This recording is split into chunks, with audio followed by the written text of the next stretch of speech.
तो इस वक्त अमेरिका का जो अब्राहम लिंकन इंडियन सी में खड़ा है, उसके ऊपर F-35, F-22, F-16 fighter jet खड़े हैं।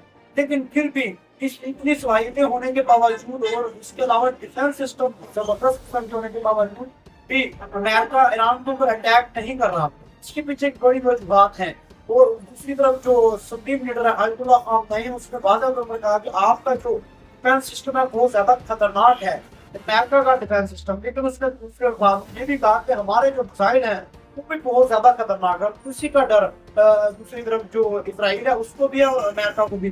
सिर्फ और सिर्फ इसी वजह से अमेरिका ईरान के ऊपर अटैक नहीं करता। लेकिन वेनेजुएला के केस में देखा जाए तो ईरान अमेरिका ने किस तरह मीडिया को कानों का खबर भी नहीं होने दी और किसी भी किस्म की नेगोशिएशन नहीं की थी जिनेवा में। और निकोलस मेडोरो को उठा दिया गया उसके घर से और उसके क्याम होने की जगह पर। तो ये सिचुएशन इस वक्त बनी हुई है। जो इस वक्त ईरान है वो दुनिया में बहुत बड़ा एक ऑयल एक्सपोर्टर भी है चाइना का। और दूसरी तरफ उनको बहुत ज्यादा खिलाफ है अमेरिका और इसराइल के। तो ये इनके लिए गले की घंटी बन चुका है इस वक्त। दूसरी तरफ अमेरिका अपनी इज्जत का भी मसला है। अमेरिका को वो अपना इब्राहिम लिंकन देकर तो आ गया जो इराक को तबाह करने की उसने इस्तेमाल किया था। इसी इब्राहिम लिंकन से उसने इराक को तबाह किया था। लेकिन अब वो ईरान के लिए भी ये लेकर आया। लेकिन ईरान के मिसाइल टेक्नोलॉजी लेकर बताया जा रहा है इस वक्त जो रशिया है और चाइना दोनों ने मिलकर ईरान को मिसाइल टेक्नोलॉजी भी दे दिया है, हाइपरसोनिक मिसाइल। ये जो हाइपरसोनिक मिसाइल है आपको बता दूं कि इस कदर का दबाव होता है कि अमेरिका के जो इब्राहिम लिंकन है उसके पास किसी भी किस्म की ऐसी टेक्नोलॉजी नहीं, कोई भी ऐसा डिफेंस सिस्टम नहीं जो इस टेक्नोलॉजी को रोक सके। और बताया जा रहा है कि जो दो एयरक्राफ्ट कैरियर लाए गए हैं पीटरसन और दूसरी तरफ इब्राहिम लिंकन, अगर तो इसको डैमेज भी करता है ईरान तो 2 साल के 3 साल लगेगा इसको रिपेयर करने में।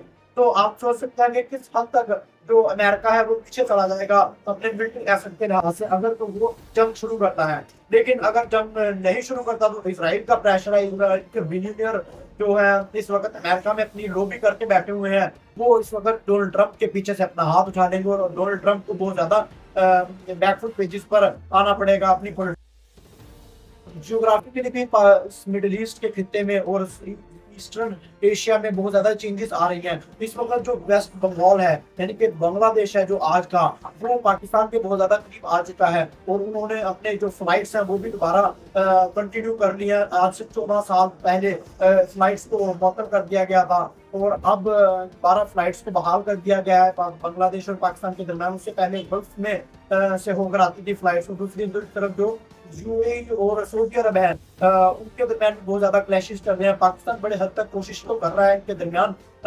स्टेबलाइज करने के लिए एनवायरनमेंट को।